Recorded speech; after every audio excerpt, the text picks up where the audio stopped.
Alright, AEW Dynamite happened last night, and it's a little go-home show, before they go and do Full Gear. And that's how you do a go-home show.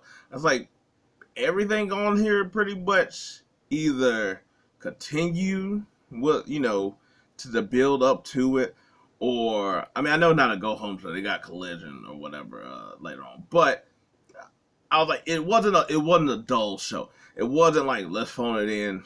We got the pay per view, whatever, this weekend. That really wasn't what it was.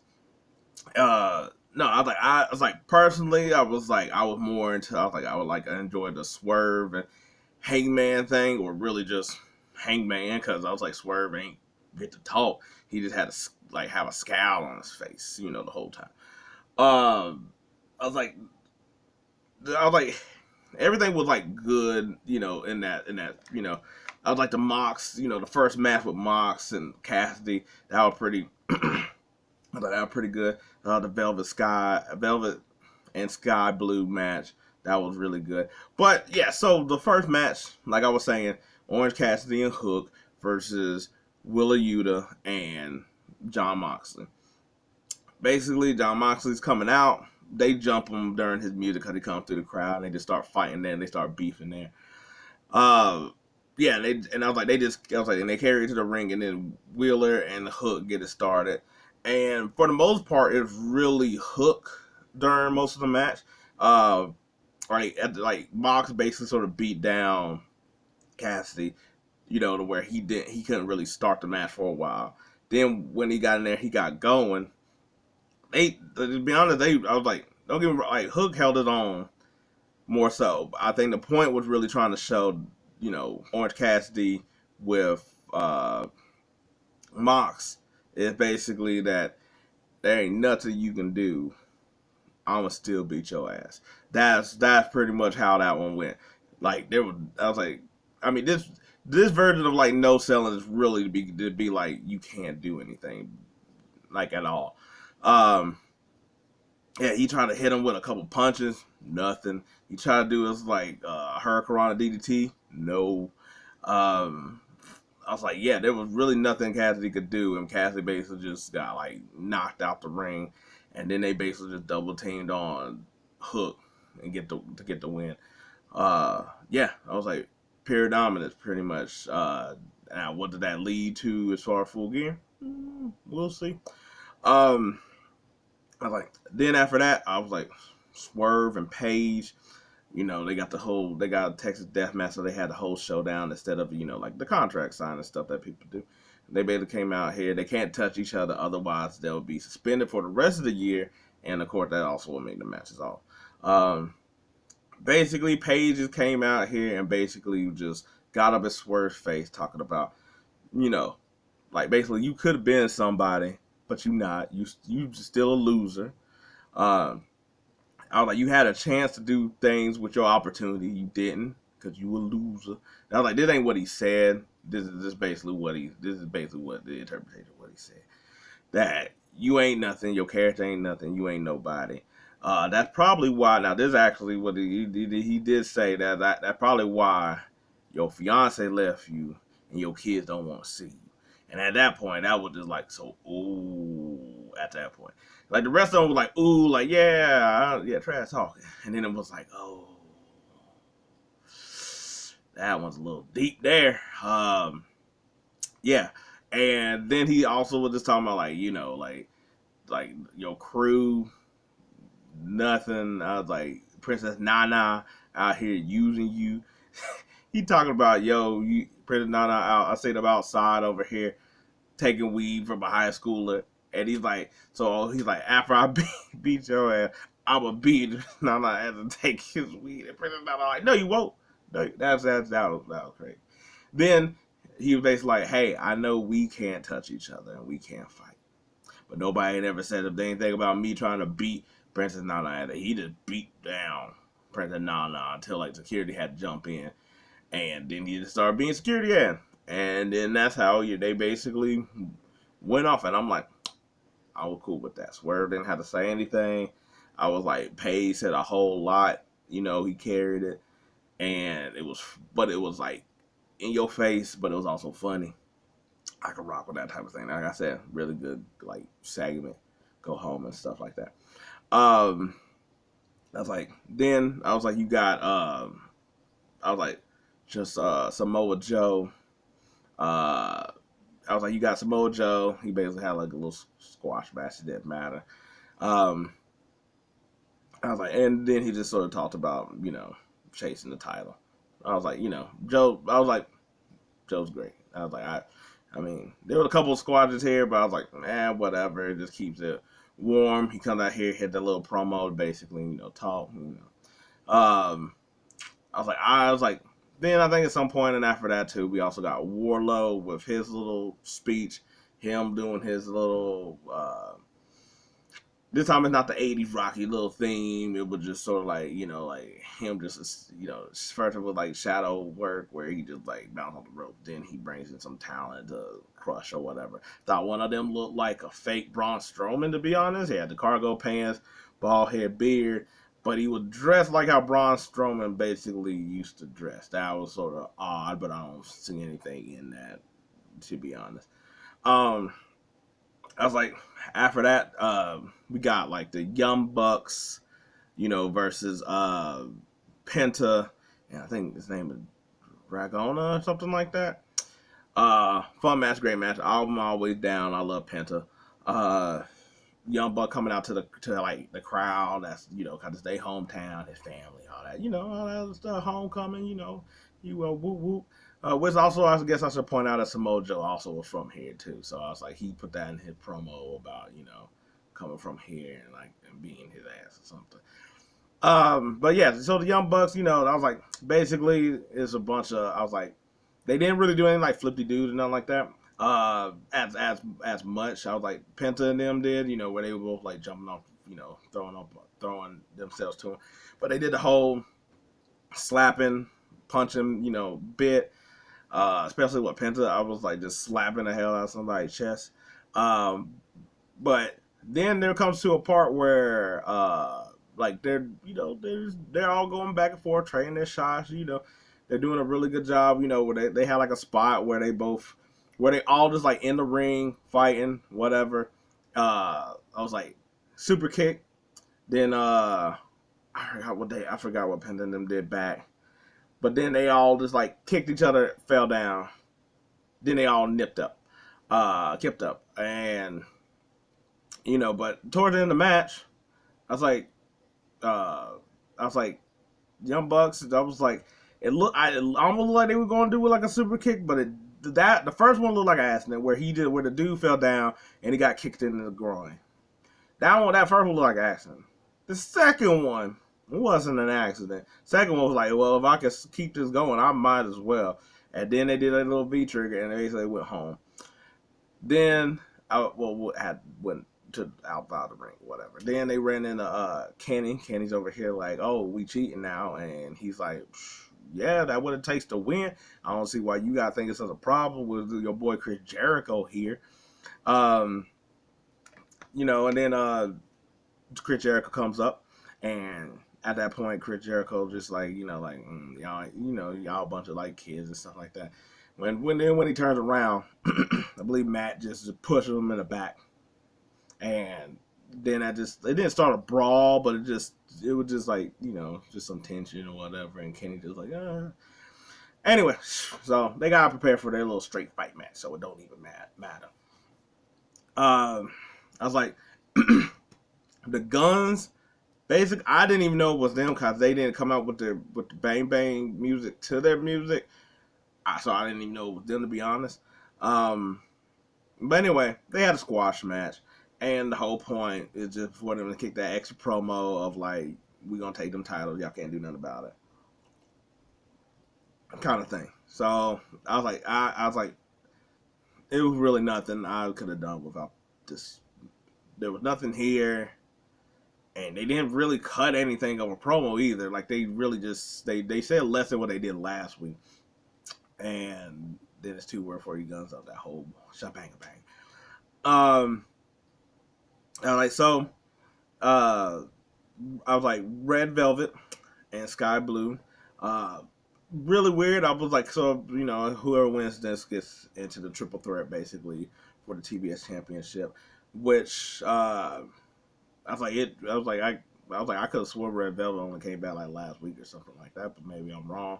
I was like, but Sky Blue been on the road to this whole thing with her and Julie and also Chris Statlander. I don't really know too much about it. I was like, I'll admit that. I was like, But as far as the match itself, I was like, the match was pretty entertaining. I was like, they were going back and forth. They did a spot where they did like the little pins back and forth, back and forth, back and forth, back and forth. Now timed that by 3. I was like, they did a spot where they like going back, kicking each other, that whole thing. They don't, to be honest, they only whiffed like once on those exchanges. Other than that, they were pretty much it was pretty much flawless. Like, don't get me wrong, like some like only one of the kicks that they supposed to do where they both got knocked down and fell down, that didn't connect at all. But then some of the other stuff is like you could tell it was a little faulty, but it wasn't too crazy. I was like when Sky Blue did her finisher, the end it, she didn't fully get the whole rotation of it. But and I think in normal matches that would have, for instance, that would have been a kick out, and they would have pointed out in commentary that she didn't fully get it. But here she got the victory. But it didn't matter. It didn't really take away anything from the match. The match was really good. It was really good in a way where I was like, I've seen Red Velvet wrestle before, so I was like, I'm not, I was like, I think she's cool. But this is I was like, now coming back into watching AEW.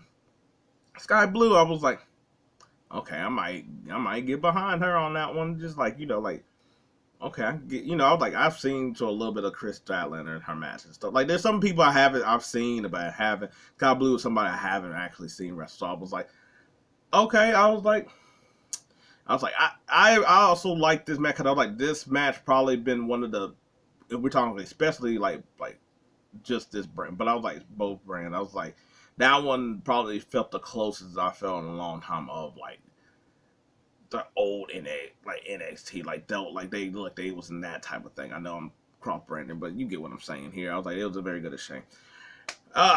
Anyway, so the street fight, it was odd.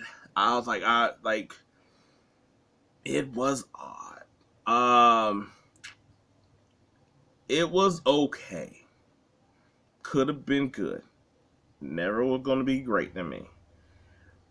I get the whole thing with the video game and stuff. I was like, the video game looks cool. Made me think of like, what was it like? Just like True Crime Street of LA. That would have made me think of. But I was like, so with Chris Jericho, I sort of feel like how I felt with like Jeff Hardy, where it's like, man, I was like, yes, he can still wrestle. He's still an attraction, but he's old. That kind of feeling. I was like, I was like, Chris Jericho stayed in the suit. I think that's funny and that's cool. Paul White staying in the outfit is weird. I'm not gonna lie. I'm like, he already can't move like that, so it just seemed very stiff. And I'm not gonna lie, he must really can't like move and wrestle like how, I mean, obviously not how he used to, but like really because it wasn't that long in the match. I was like, so Brian Cage is on their squad, and God, I can't think of the guy. Nick, is that the name? I don't know. The dude that was like Will Ospreay homeboy and the dude that's been in the Cali family, filling in a couple times. I can't think of his name. But they're on the team, and I was like, and they're basically all brawling. They just start out early. And immediately everybody trying to go to the ring because Paul White is up there and he just punching dudes, taking them out. Eventually Hobbs go up there to try to fight him, and then, he's sort of getting beat, and then Hobbs just immediately just goes straight to the back, and so does Paul White, and we don't see them for feels like 15 minutes. But we really don't see them for like probably about 3 to 5 minutes. The match really just was Kenny I want to say I was like even Brian Cage would have he had his spots, but he wasn't fully in the match like that. It was it's gonna be disrespectful, but I'm gonna say Will Ospreay, Homeboy, and Tanahashi, and it was a basically the Golden Lovers. I was like, don't get me wrong, Chris Jericho was in there, but Chris Jericho would even take his spots off. Uh, he just looked tired and like not that, and like he's doing it, but he's not in it. And maybe if they would show the story more with him and Hoff better, it would have been better. Or at least explain like he still ain't fully recovered from his injuries and all that other stuff. Then I'd understand it, but it just really just looked. It just all looked slow, even for a street fight. I don't know that because of so many people. I don't know that because it was in the ring area and not in like backstage type stuff. Because I think it was backstage. They could have did more with weapons and with things to try to hide stuff. And don't get me wrong, like there's a part where Chris Jericho and Tanahashi goes to the back, and I was like, if I'm butchering his name or even I got the wrong person, I apologize. But they go to the back and they're just fighting amongst the crowd. And even that was just sort of just slow and methodical in it. Like they didn't really use much of the elements and do things like that. Like the coolest spot to me was really towards the end of their interaction where Takashi, I think maybe Takashi. Anyway, he jumps down and misses Chris Jericho because Chris Jericho basically just started spraying him with a fire extinguisher. And then he just basically just runs up and judo fest him. Now it was really good. I was like, I like that sort of like it could come out of nowhere kind of thing. But they were really just doing fighting in the back. They wasn't, like I said, it wasn't like crashing into like like the food or like disturb like the worker were still there working. Like they were just like whatever, people gotta eat. Then in the ring, you just had Kenny and Ibushi and fighting Brian Cage, and I was like, and Brian Cage having his moment, but there's really like everything was just slow and it was just dragged out. Like don't get me wrong, there were cool spots. Like for instance, I was like, we're gonna call him Nick. He basically, I just forgot to do that. I hate it so much. But he basically got smashed with a beer bottle. And after that, then then Kenny tries to go on the attack, but Brian Cage comes in, interrupts that. They set up 2 tables earlier, and Brian Cage did his move where he basically suplexed him, and except for inside the ring, he did it outside the ring, and they both crash into the tables. At a part where Bushi gets on a bicycle and just sort of doesn't even ride it, like he just lets it glide itself down, but he doesn't ride it himself. And then he got like a little pipe and he just sort of like tagging, and then Brian Cage flip him. Now it sucked until Brian Cage flipped him. That was cool, and then it was cool once they had the bike in the ring and it was using the bike as a weapon. I was like, cool, that's funny, that's fun. And then they suplex Bushi on to the bicycle, and I was like, great, that was a cool spot. Then I was like, Nick got Bushi into like basically the pile driver. I mean, not the pile driver, the tombstone. And there was like they had like one of the platforms of like the little like I was like little like plank on top of a bunch of chairs, and he basically just tombstone on it, and that was cool and great. Then it got weird because after that, one, nobody really. I was like, I get it as a street fight, so you gotta still like pick it up and keep fighting, even though you're going through all this stuff. But some of the spots didn't get so long enough. Like when Brian Cage took Kenny Omega onto them double tables, Kenny Omega was pretty much up really quickly after that compared to what Brian Cage was out after that. I was like, the Nick guy basically, he got hit with the bottle and he was gone for a minute. Then when he did the tombstone, he was out for a minute. But Bougie wasn't. He was basically up. And there was a point where like you could see like Kenny, I was like, Chris Jericho's in the ring and he's fighting, and I think it was Chris Jericho. it was Kenny or Chris Jericho. The point was actually being that Ibushi walked around like the ring like twice. I don't know what he was doing, especially because I was like, they were getting their ass beat in the ring, and he's just still walking around, so that was just weird.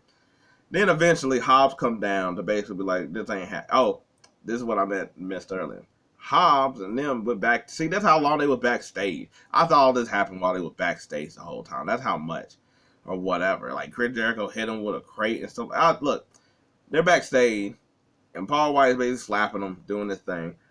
They pan away, and they come back a little bit later. Now Hobbs and Paul White is on top of a platform of like wooden planks, and Hobbs like grabbed him, and it wasn't the easiest transition. I really feel like that because they was on that surface, but he was still able to pick him up enough. But he wasn't able to slam him how I think they wanted to. He just sort of like tossed him, and Paul White just he had like half the car fell down. He was out, and Hobbs just stayed back there on top of. They showed it 3 times where like Hobbs was twice was on the platform still. Then the third time he was just in Paul White's face, and yeah. So anyway, then by the time Hobbs come back in, he basically started taking everybody out. But then I was like the Golden Jets basically started taking. I was like double teaming Hobbs, trying to take him out. Then once he got on the rope, they duct taped his arm to the ropes. Then they duct taped his mouth shut, and then Brian Cage comes in here, start doing his thing where he's over here hitting Kenny Omega, flipping him out, taking him down. I was like, don't get me wrong, Hobbs was up on Chris Jericho and Kenny, and then it was able to just turn it magic. And once that happened, then Brian Cage doing his thing. Then they just started being Brian Cage ass, and it started flipping. I was like, Kenny hit him with a couple of V-triggers, and Chris Jericho got in there, that was like they were taking out the Nick dude and all this other stuff. And Kenny did his one-winged angel move, and that was it. And that was it. Hobbs tied up. I was like, and that was the match. And that's why I said it was sort of I was like, it's the Don Callis family. I was like, I figured they wasn't gonna win just because how I think Full Gear is gonna go. So therefore, I got it. But at the same time, it was like, and I get it. It keeps Hobbs sort of strong by tying him up. Brian Cage also takes the win, and he's supposed to be a Swerve group as well. Yeah. So, and you can't really do anything to Takashi either. So, I mean, it was okay. It was okay. Yeah, I feel like they should have did it the other way.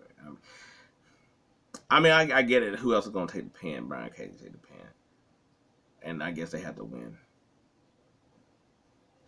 So anyway, after that match, we got MJF basically out here talking where he basically is, being vulnerable, being like, everybody I know keep getting hurt, basically in the life of MJF. I'm sorry about that. I don't want to, just like how I let them down, I don't want to let you fans down, blah, blah, that kind of thing.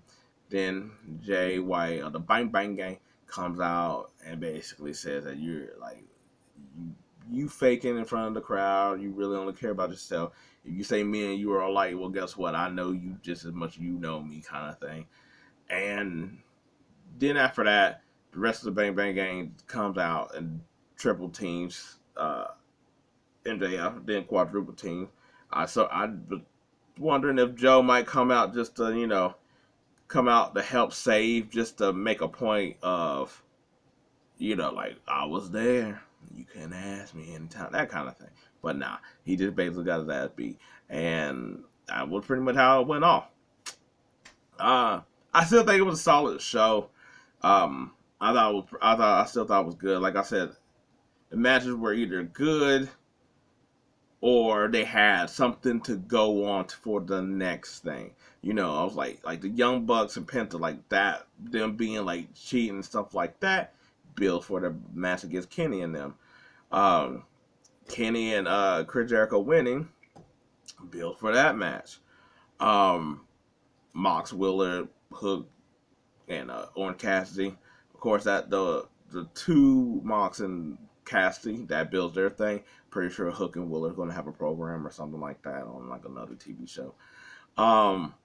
Sky Blue winning, that goes to the Triple Threat for Full Gear. So I was like, that worked, and it was a good match. I was like, the Guns didn't really do anything for anything. That's just sort of how it is. In the street fight,